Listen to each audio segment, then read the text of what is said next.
ಈ ಜಗತ್ತಿನ ಮೊದಲ ಸಾರಾಯಿ ಬಟ್ಟಿ ಶುರುವಾಗಿದ್ದು ಒಂದು ಮರದ ಕೆಳಗಂತೆ. ಆ ಮರದ ಮೇಲೆ ಯಾವಾಗ್ಲೂ ಒಂದು ಕೋಗಿಲೆ, ಒಂದು ಗಿಣಿಮರಿ ವಾಸ ಮಾಡದಂತೆ.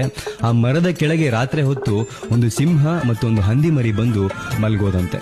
ಒಂದು ದಿನ ಆ ಮರಕ್ಕೆ ಸಿಡಿಲು ಬಡಿಯತ್ತಂತೆ, ಅಲ್ಲಿದ್ದಂತಹ ಬಟ್ಟಿ ಸುಟ್ಟು ಹೋಗುತ್ತಂತೆ.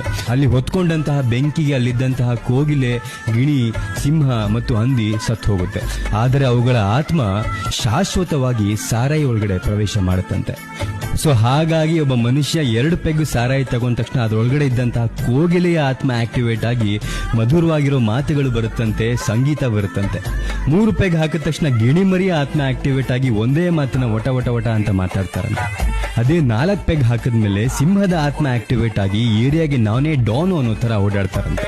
ಅದೇ 5 ಪೆಗ್ ಹಾಕಿದ್ಮೇಲೆ ಹಂದಿಯ ಆತ್ಮ ಆಕ್ಟಿವೇಟ್ ಆಗಿ ನಮ್ಮ ಅಣ್ಣ ತಮ್ಮಂದ್ರು ಎಲ್ಲಿ ಬಿದ್ದಿರ್ತಾರೆ ಅಂತ ನಿಮ್ಮೆಲ್ರಿಗೂ ಗೊತ್ತು.